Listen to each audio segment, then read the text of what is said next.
The stars had never seemed so close, and yet so far away. Ambassador Linda Greer stood in the massive council chamber on Varanthos Prime, feeling smaller than she had ever felt in her entire life. The room stretched upward like a cathedral made of crystal, light bending through walls that seemed almost alive. 12 alien species sat in a circle around her, each one representing civilizations that had existed for thousands of years. Before humans had learned to make fire, Linda had practiced her speech 100 times. She had memorized every word, every pause, every gesture.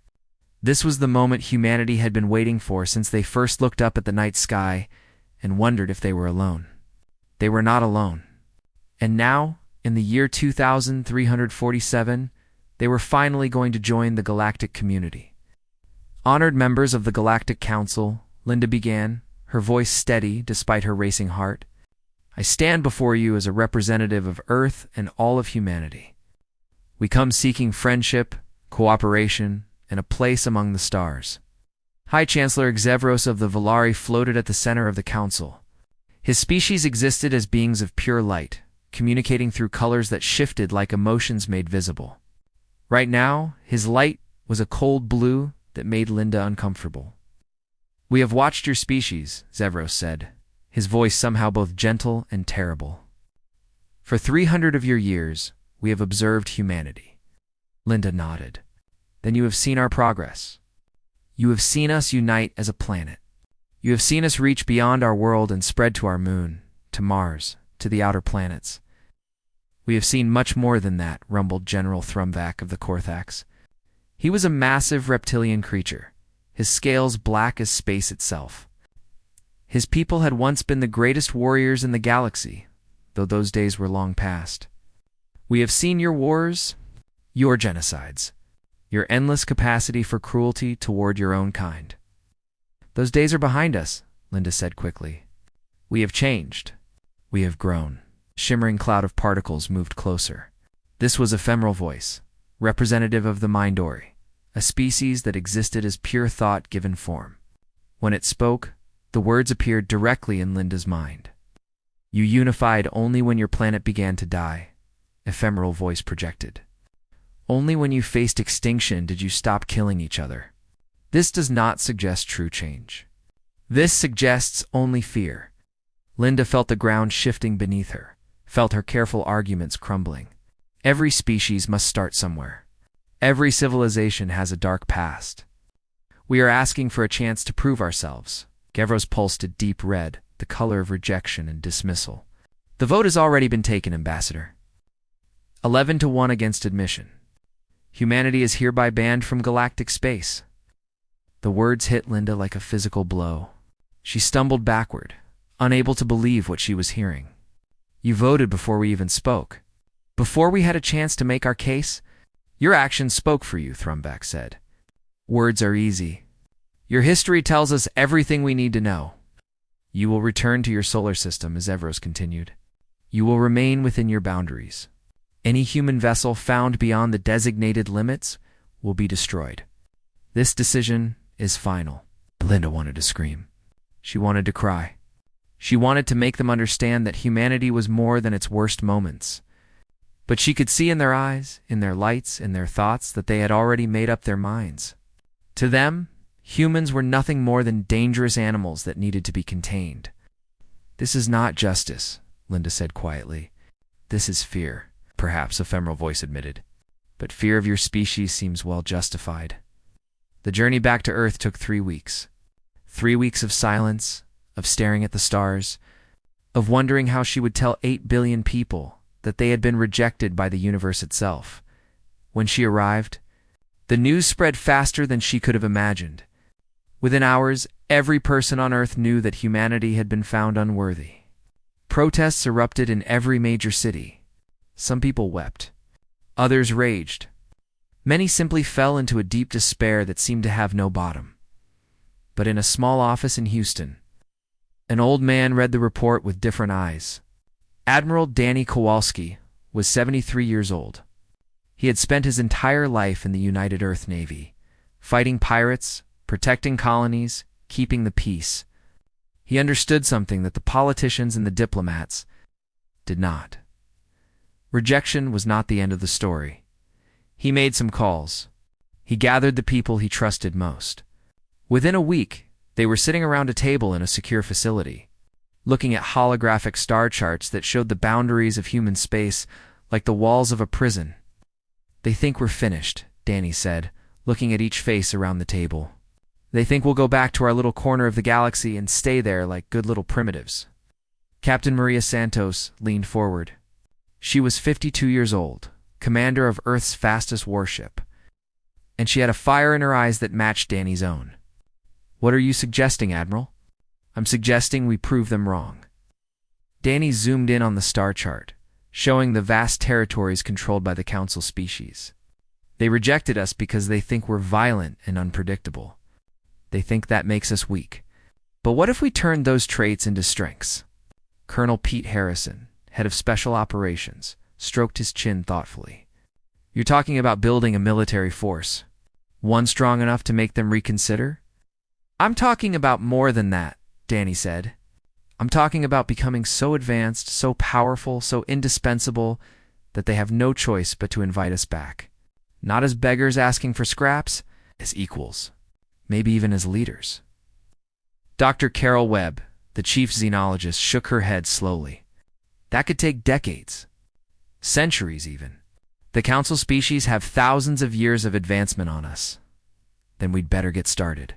Lieutenant Commander Kevin Park, the youngest person in the room, at 30 years old, spoke up for the first time. "The Admiral is right. We have something they don't have anymore. We have hunger. We have drive. We have something to prove. Those aliens have been comfortable for so long they've forgotten what it means to struggle." Danny nodded at the young officer with approval. "Exactly. They've become soft, complacent.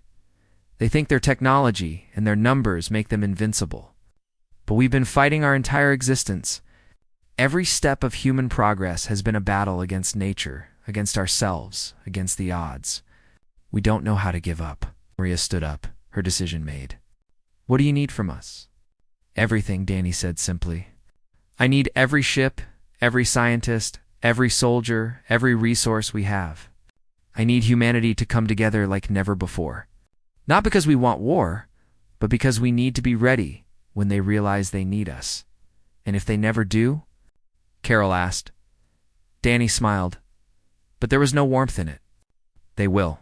The galaxy is a dangerous place. Sooner or later, something will come along that they can't handle. Something that will make them remember what it was like to be afraid. And when that day comes, humanity will be ready." The meeting lasted for 6 more hours. Plans were made. Resources were allocated.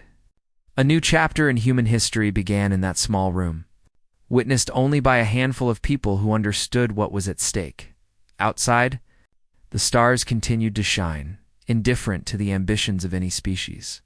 But somewhere in the darkness, forces were already moving that would one day bring the galaxy to the edge of destruction, and humanity, rejected and forgotten, would be the only ones who could save it. 50 years changed everything, Admiral. Danny Kowalski did not live to see his vision completed. He died 15 years after that first meeting, his heart giving out during a routine inspection of the new shipyards on Luna. But by then, the seeds he had planted had grown into something unstoppable. Maria Santos took his place. She was 67 years old when she became Supreme Commander of the United Earth Forces, and she carried Danny's dream like a sacred flame. Every morning, she woke up thinking about the aliens who had rejected humanity. Every night, she went to sleep planning how to prove them wrong. The shipyards of Luna stretched across the dark side of the moon, hidden from any outside observers. Day and night, thousands of workers built vessels unlike anything humanity had created before. The first of the great carriers, the Defiance, measured 3 kilometers from bow to stern. Her hull was made of an alloy that human scientists had invented by accident while trying to copy alien technology bought from smugglers. Maria stood on the observation deck as the Defiance completed her final trials. Behind her, the blue marble of Earth hung in the darkness of space. Before her, the future of humanity took shape.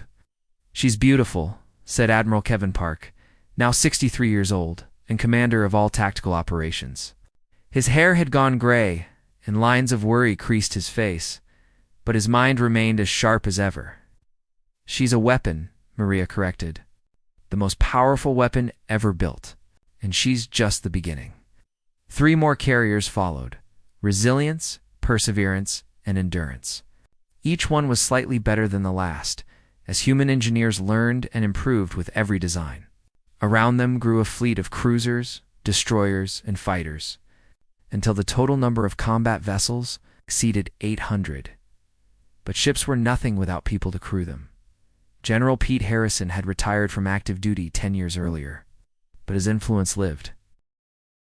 On in the military academies he had founded, his doctrine was simple: train soldiers to think, not just to follow orders. Every graduate of his programs could lead a squad, pilot a fighter, repair an engine, and hack a computer system. They were generalists in a galaxy of specialists. And that flexibility would prove to be their greatest strength. The new generation of soldiers were different from their parents and grandparents. They had grown up with the rejection, had been raised on stories of how the galaxy had cast humanity aside like garbage. They were angry, but more than that, they were determined. They would show the universe what humans could do when they stopped fighting each other and started working together, Dr. Carroll. Wow. Webb had died 8 years after the rejection, but her research continued through her students. Dr. Nathan Torres, her most brilliant protege, made a discovery that changed everything.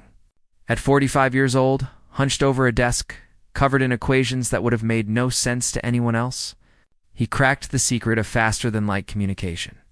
The Council species had FTL communication, but it was unreliable and slow. Nathan's system was instantaneous and perfect. A message sent from Earth would arrive at the edge of the solar system at the exact same moment it was transmitted. The implications were staggering. You can coordinate fleets across light years, Kevin Park realized when Nathan explained the technology. We can respond to threats in real time instead of hours or days. This changes everything. And Nathan was already thinking bigger. Late at night, alone in his laboratory, he worked on an even more impossible idea: matter transportation. If information could travel instantly, why not matter? Why not people? Why not bombs? Meanwhile, beyond the boundaries of human space, the galaxy was changing in ways that would prove Danny Kowalski right about everything. The Vorthan, a hegemony, had emerged from the outer reaches of the galaxy. A species that the Council had rejected 300 years before humanity even existed. Unlike humans, the Vorthon had not used their isolation to build and prepare. They had used it to hate. That hate had transformed them into something terrible. Their ships were massive and crude, built for brute force rather than elegance. Their soldiers were bred for war, genetic modifications making them stronger and more savage with each generation. Their leaders cared nothing for diplomacy or negotiation. They wanted only conquest and revenge. For decades, the Vorthon had expanded slowly, conquering primitive species in the outer territories that the Council did not care about. But eventually they turned their eyes toward the center of the galaxy, toward the wealthy and complacent worlds of the Council. The first attacks came as a surprise. A Valari colony world, home to 3 million beings of light, was burned to nothing in a single day. The Council responded with outrage and strongly worded messages, but the Vorthan did not care about words. They cared only about blood. Whispers of the attacks reached Earth through unofficial channels. Smugglers who defied the Council's blockade, traitors who saw opportunity in chaos, aliens who sympathized with humanity's situation. They all brought information to the eager ears of Earth's intelligence services. Maria Santos studied the reports in her office. The same office where Danny had first outlined his plan 50 years before. The walls were covered with maps of the galaxy, marked with troop movements and fleet positions. The Vorthon are 6 years from Council space at their current rate, reported Kevin Park, pointing to a holographic display. Maybe less, if they accelerate their advance. And the Council response? Kevin's laugh was bitter. Committees, debates, proposals, and counterproposals. They've been at peace for so long they've forgotten how to fight. General Lisa Monroe, who had taken over ground forces after Pete Harrison's retirement, leaned back in her chair. Should we care? They rejected us. Let them deal with their own problems. Maria understood the sentiment. Part of her, a dark part that she tried to ignore, wanted to watch the council burn. They had called humanity violent and dangerous. Let them see what real violence looked like, but she was too smart to let revenge cloud her judgment. If the Vorthon conquer the council, they won't stop there. They'll come for us eventually. We prepare not because we love those who cast us out, but because our survival depends on it. She turned to face the assembled officers, men and women who had dedicated their lives to a dream that might never come true.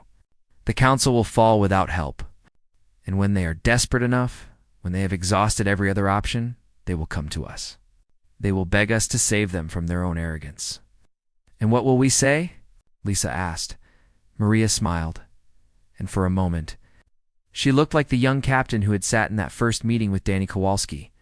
We'll say yes, because that's who we are. Because proving ourselves better than them means actually being better, not just stronger. Kevin nodded slowly. Danny would have approved. Danny would have insisted, Maria replied. Now, let's make sure we're ready when the call comes. The orders went out that night. Training intensified across all branches. Research projects that had been considered secondary became priorities. Every ship, every soldier, every weapon was pushed to its limits. Humanity had spent 50 years preparing for this moment. The rejection that had once broken their hearts had become the fire that forged them into something new.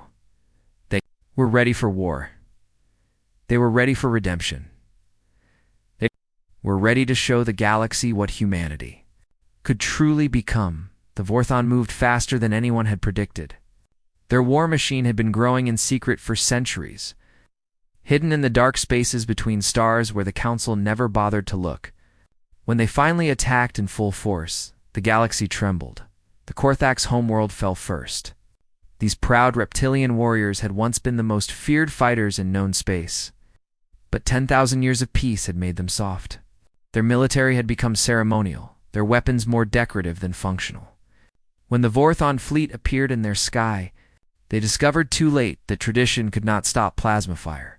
General Thrumvac, the same being who had voted against humanity's admission to the Council, led the defense personally. He was old, his scales faded and cracked, but he remembered the warrior spirit of his ancestors. For 6 days, he held the capital city against overwhelming odds, inspiring his people to fight with a fury they had forgotten they possessed. On the 7th day, he fell. A Vorthon blade found his heart as he led a charge against an enemy position. His last words, transmitted to every Korthak still fighting, were simple. I was wrong about the humans. Do not make my mistake. Pride will not save you. Only strength. The Mindori fared better at first. Their telepathic abilities allowed them to sense Vorthon attacks before they happened, to anticipate enemy movements and prepare defenses. But there were too many enemies and too few Mindori. One by one, their colony worlds went dark. Their voices silenced forever. On Varanthos Prime, the crystalline council chamber that had once held 12 species now held only 9. 3 had been conquered entirely, their survivors scattered across refugee camps on distant worlds. High Chancellor Zevros floated at the center of the remaining delegates.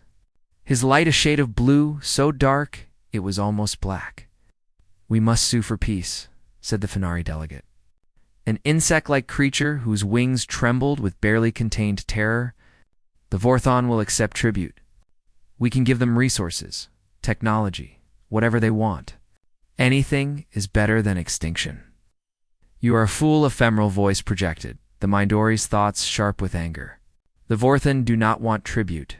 They want slaves. They want suffering. They want revenge for their rejection, and nothing we offer will satisfy them. Then what do you suggest? The Fenari demanded. Our fleets are destroyed. Our armies are scattered. We have nothing left. The chamber fell silent. For the first time in 10,000 years, the Galactic Council had no answer. Their civilization, their power, Their very existence had been built on the assumption that they would never face a threat they could not handle. That assumption had been wrong. A young Valariate approached Zevros and whispered something. The High Chancellor's light shifted suddenly, cycling through colors of surprise, disbelief, and something that might have been hope. "There is one option," he said slowly. "The humans." The chamber erupted in protest. Voices, thoughts, and colors clashed in chaotic disagreement. The Fenari delegate laughed, a harsh clicking sound. "The humans. Those primitives we banned from space? What could they possibly do?" "That was 53 years ago," ephemeral voice reminded them. "We have had no contact with them since. We do not know what they have become." "They were violent and dangerous then," said the Fenari. "They will be more violent and dangerous now." Gavros raised a tendril of light, demanding silence. "Our options are simple. We can wait here and die, we can surrender and become slaves, or we can ask for help from the only species in the galaxy that might be willing and able to provide it. I vote for the third option." The debate lasted for hours, but in the end, desperation won. A diplomatic vessel, the Eternal Light, was dispatched to human space. Its crew consisted of 3 carefully chosen beings: Ambassador Lyris, a young Valari female with an open mind; Voss, a scarred Korthax warrior who had survived the fall of his homeworld; in seeking truth, a Mindori who had argued against humanity's rejection from the beginning. The journey to the boundary of human space took 3 days. When the Eternal Light crossed the invisible line that marked the limit of human territory, it was immediately surrounded by 12 warships that seemed to appear from nowhere. "Captain?" Rosa Mendez of the destroyer Vigilant studied the alien vessel on her display. She was 47 years old, born 15 years after the rejection, raised on stories of council arrogance. Part of her wanted to open fire, to give these aliens a taste of the violence they feared so much. But she was a professional, and her orders were clear. "Unidentified vessel, you have entered restricted space. Identify yourself and state your purpose." Ambassador Lyris responded with careful humility. "I am Lyris of the Galactic Council. I carry a message from High Chancellor Zevros requesting an audience with Earth's leadership. The Council requires assistance." There was a long pause. Rosa allowed herself a small smile before responding. "Hold your position. You will be escorted to Earth." Admiral Maria Santos received the delegation in the Houston facility where everything had begun. She was 91 years old, white-haired and slow-moving, but her eyes remained sharp. She had waited more than half a century for this moment, had shaped her entire life around the belief that it would come. Now it was here. The 3 aliens stood before her, looking small and uncomfortable in the utilitarian room. Lyris tried to begin her prepared speech, but Maria cut her off. "The Galactic Council rejected humanity 53 years ago.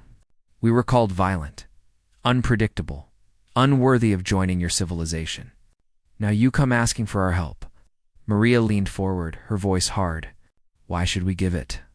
Voss, the Korthax warrior, stepped forward. His scales bore the marks of combat, and his voice carried the weight of personal loss. "Because my people are dead. Because everything I loved was burned while the council debated. Because you were right about us, and we were wrong about you." "Right about you? You said our rejection was fear, not justice." "You were correct. We feared your strength, your passion, your refusal to accept limits. We saw these things as threats rather than assets." Voss bowed his head. "General Thrumvac, who voted against you, died regretting that vote. His last message asked us not to repeat his mistake." Seeking Truth projected its thoughts gently into Maria's mind. "We have no right to ask anything of you. We understand this. But the Vorthon will not stop with us. If the council falls, you will be next. We ask for your help not because we deserve it, but because without it, everyone dies." Admiral Kevin Park, standing silently in the corner, spoke up. "What exactly are you offering in return?" Lyris straightened, reciting the terms she had been authorized to present. "Full membership in the Galactic Council, immediate and unconditional. Access to all Council technology and resources. a formal apology broadcast to every world in known space. In command of the combined military forces for the duration of the war, Kevin's eyebrows rose.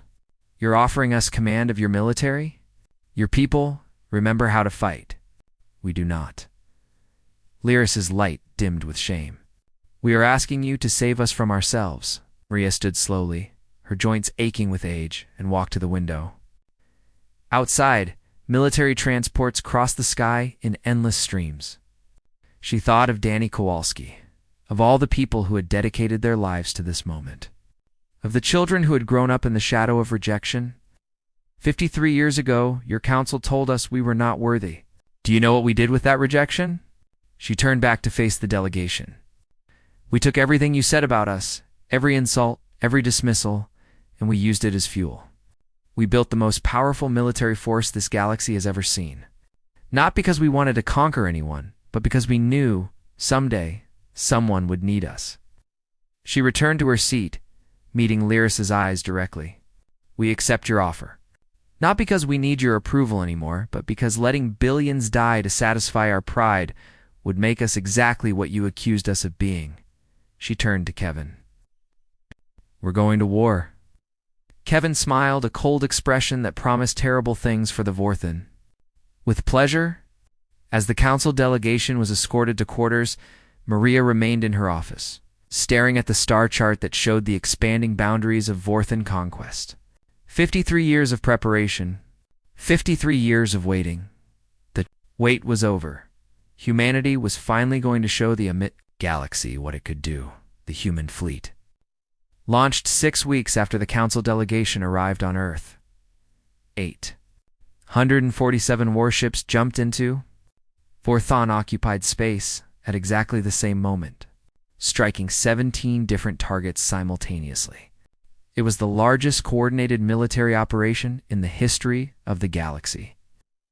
And it caught the Vorthan completely by surprise. Admiral Kevin Park commanded the assault from the bridge of the carrier, a defiance.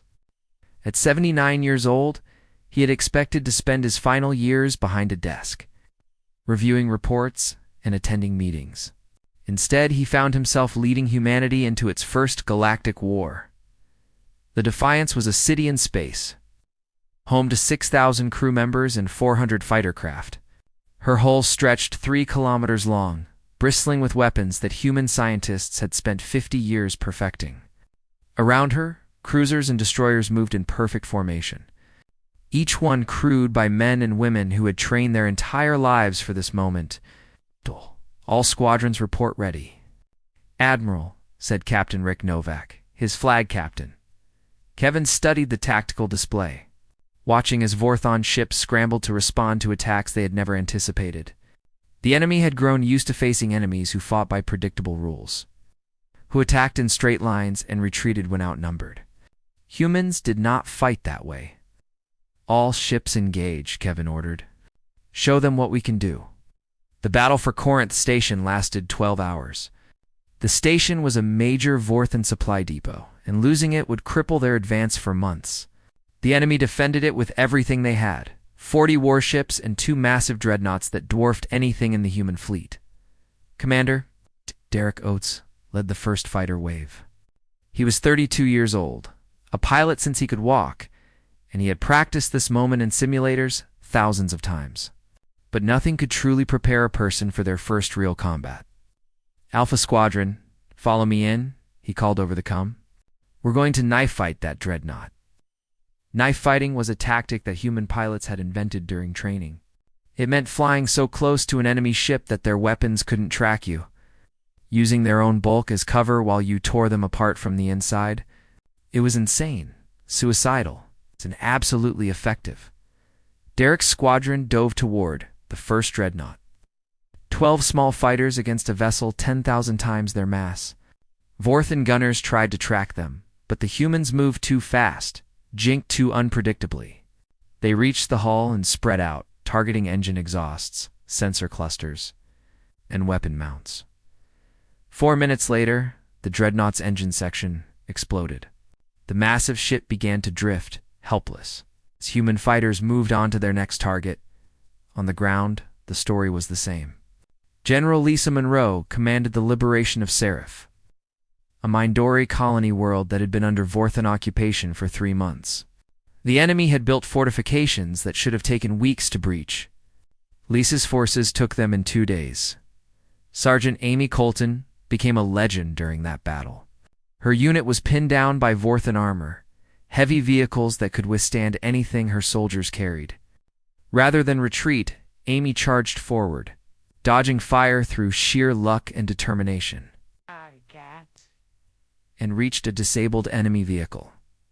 She had never seen Vorthon controls before. The symbols made no sense. The buttons were labeled in an alien language, and the seats were designed for bodies shaped differently than hers. None of that mattered. She pressed buttons until the vehicle responded, figured out the weapons through trial and error, and used them to destroy the rest of the armor column. When asked later how she had known what to do, Amy just shrugged. I didn't know. I just kept trying things until something worked. That's what humans do. That attitude defined the human approach to warfare. The Vorthon were strong, disciplined, and methodical. They followed plans perfectly and expected their enemies to do the same. Humans did not follow plans. They adapted, improvised, and refused to accept defeat, even when defeat seemed certain. Within 3 months, the tide of the war had turned. Human and Council forces had liberated 4 major systems and destroyed over 200 Vorthon warships. The enemy, who had expected to complete their conquest within a year, found themselves fighting for survival. But victory came at a terrible cost. The carrier. Endurance was lost at the Battle of Vorn Nebula. A Vorthan fleet had set a trap, hiding their ships in the dense gases of the nebula until the human task force was committed. The Endurance took a dozen direct hits before her captain could order a retreat. She went down fighting, her weapons still firing, even as her hull broke apart. 6,000 crew members died in less than an hour. Among them was Lieutenant Tony Park, Admiral Kevin Park's nephew. Kevin received the news in his quarters aboard the Defiance. He sat alone for a long time, remembering the boy who had followed him around as a child, who had begged for stories about space battles, who had grown into a fine young officer with a brilliant future ahead of him. That future was gone now. Vaporized along with the ship he had served on, Kevin allowed himself 1 hour to grieve. Then he wiped his eyes, straightened his uniform, and returned to the bridge. "Status report," he said, his voice steady. Captain Novak looked at him with concern. "Admiral, you don't have to be here right now. No one would blame you for taking some time." "Status report, Captain." Novak nodded slowly, understanding. "The Vorthan are regrouping at Tessera Prime. Intelligence suggests they're preparing a major counterattack." Kevin studied the tactical display, pushing his grief into a small corner of his mind where it could not interfere with his duty. He would mourn properly when the war was over. Right now, he had a job to do. Then we'd better be ready for them. "Signal all ships. We advance at 0600 back on Earth." Dr. Nathan Torres made a breakthrough that would change everything. His matter transportation project, once considered impossible, had finally produced results.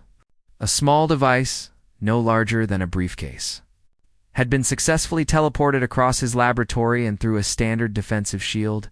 "We can send explosives directly onto enemy ships," Nathan explained to a room full of admirals and generals. "Bypass their shields entirely. Appear inside their reactor rooms, their ammunition storage, their command centers." General Lisa Monroe leaned forward. "How reliable is it?" 97% success rate in testing. "We lose about 1 device in 30, but the ones that get through are devastating." The military brass exchanged glances. This technology could end the war in weeks. It could also kill millions if it fell into the wrong hands. "Deploy it," Maria Santos ordered.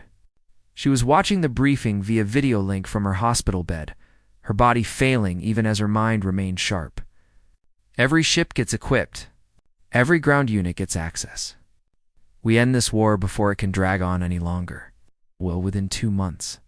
Specialized teams were using what soldiers grimly called ghost bombs. The Vorthon had no defense against weapons that appeared inside their ships without warning. Their losses mounted, their morale crumbled. and their commanders began to whisper that perhaps this war had been a mistake.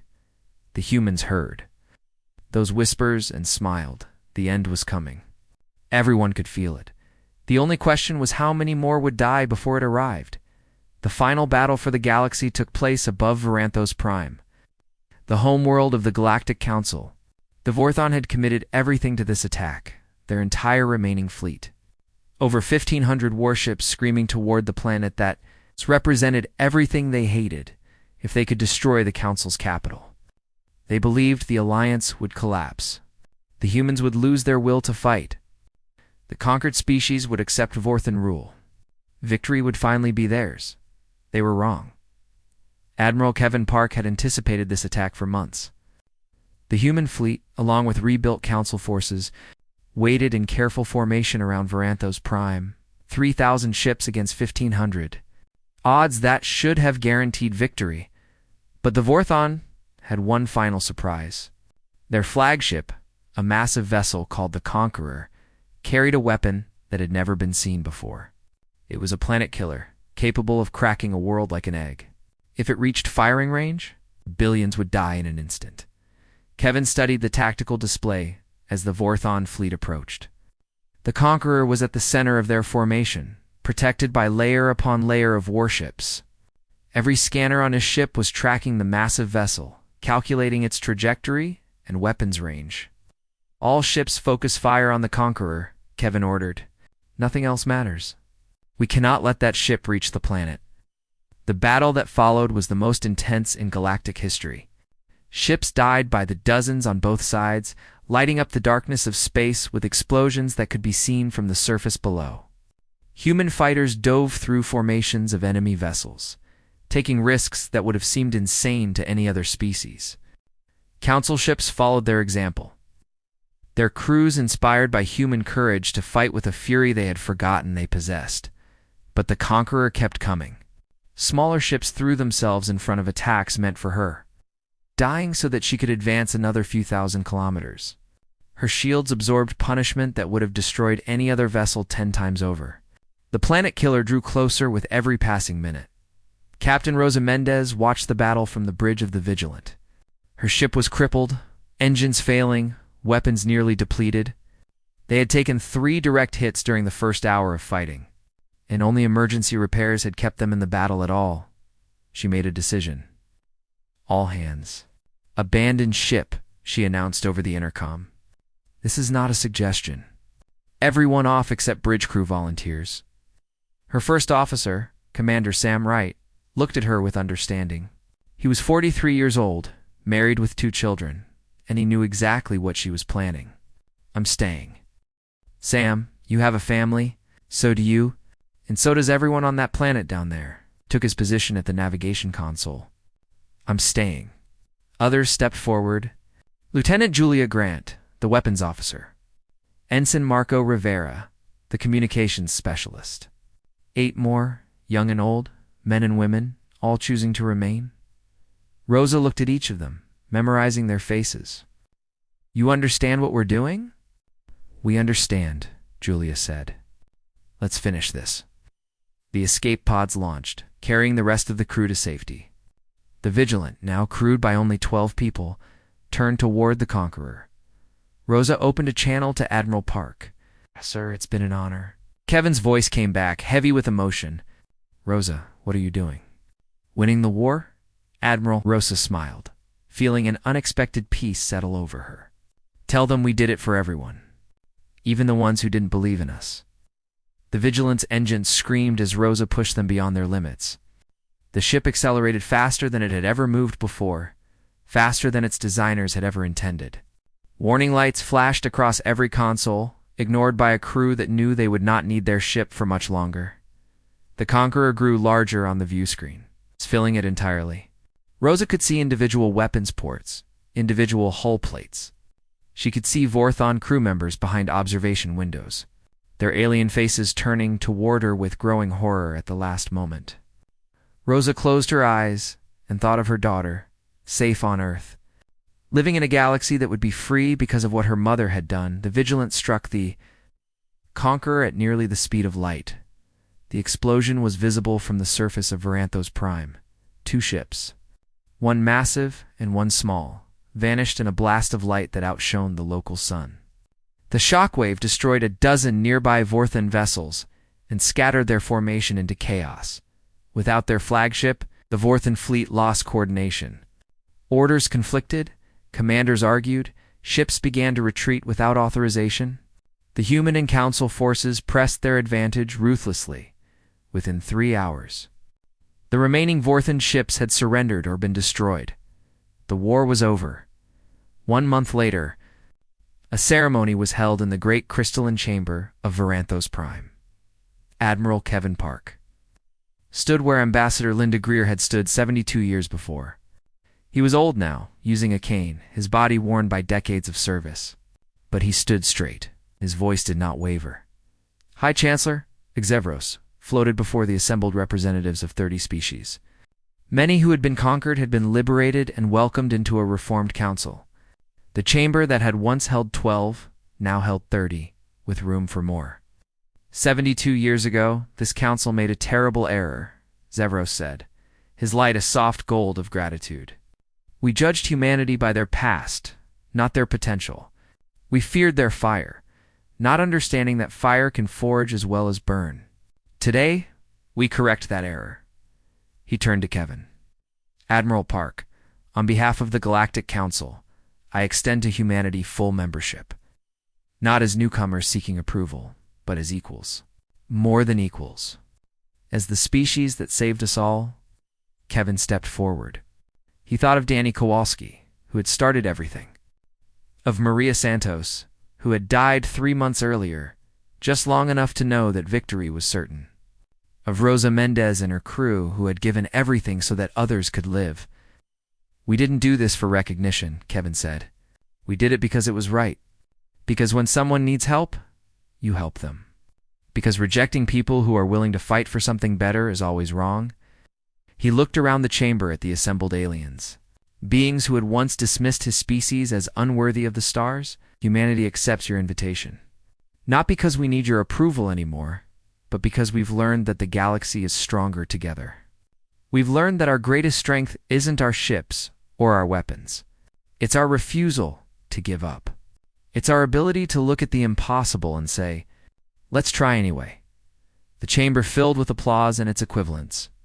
Colors and sounds and projected emotions celebrating the end of one era and the beginning of another. As Kevin left the chamber, supported by his aide, a young Valeri child approached him. The child's light flickered with nervous curiosity.